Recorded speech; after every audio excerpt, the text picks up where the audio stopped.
แขวงสารวัตรจัดการประกวดศิลปะวรรณคดีแด่นางสาววัฒนธรรมบรรดาเผ่าในงานบุญประเพณีแห่พระไตรปิฎกสืบสานวัฒนธรรมนำวงสารวันในงานเฉลิมฉลอง2วันประวัติศาสตร์คือวันศาสตร์ที่2ธันวาคมรอบ50ปีและวันเกิดประธานไกรสอนพรหมวิหารครบรอบ105ปีในค่ำคืนของวันที่26พฤศจิกายน2025นี้ที่เนินสนามแดงของแขวงให้เกียรติเข้าร่วมหาบชมของท่านนางบุญทวีดวงราศีรองเลขาพรรคแขวงผู้สินำเวียกการเมืองแนวคิดเวียกพรรคพนักงานท่านนางลาลานีพรหมวงศารองรัฐมนตรีกระทรวงวัฒนธรรมและการท่องเที่ยว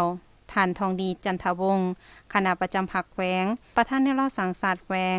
ท่านนางสุนไทยสัญญาแสงกรรมการพรรคแขวงหัวหน้าแผนกวัฒนธรรมและการท่องเที่ยวแขวงมีบรรณาธิการการนำของแขวงองค์การเทียบเท่าออมคางแขวงบรรดาเมืองและครอบครัวการนำของแขวงพร้อมด้วยคณะกรรมการและมวลชนแขวงสารวันเข้าร่วมรับชม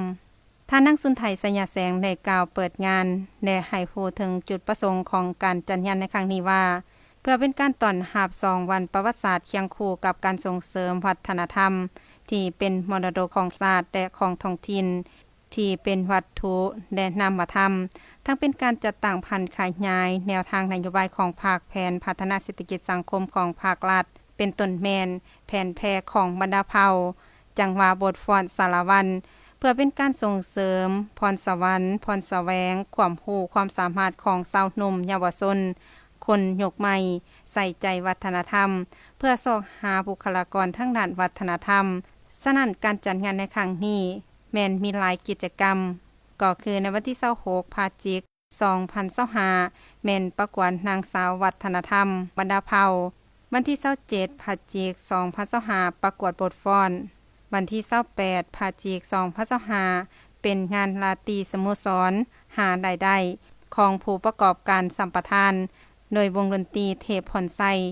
คืนวันที่28พฤศจิกายน2025เป็นงานราตรีสโมสรหารายได้ของผู้ประกอบการสัมปทานโดยวงดนตรีเทพพรไซ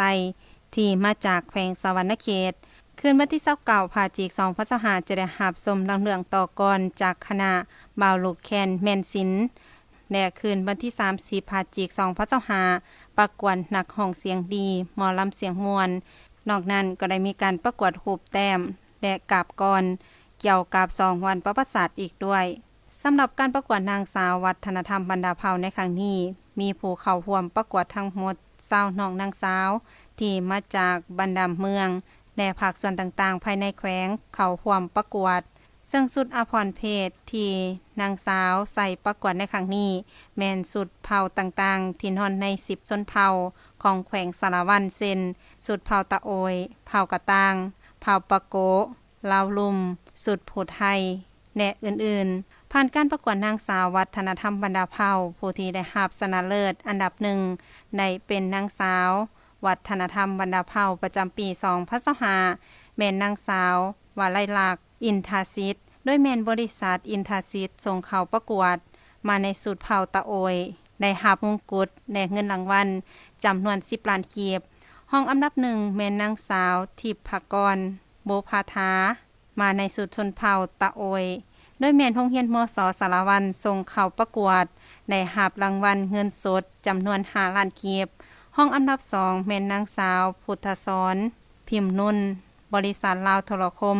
แขวงสารวันส่งเข้าประกวดมาในสุดชนเผ่ากะตางได้รับรางวัลเงินสดจำนวน3ล้านกีบจากนั้นท่านนางบุญทวีดวงราศีรองเลขาพรรคแขวงก็ได้ให้เกียรติสวมมงกุฎและสายสะพายให้แก่นางสาววลัยลักษณ์อินทสิทธิ์ที่ได้ชนะเลิศเป็นนางสาววัฒนธรรมบรรดาเผ่าประจำปี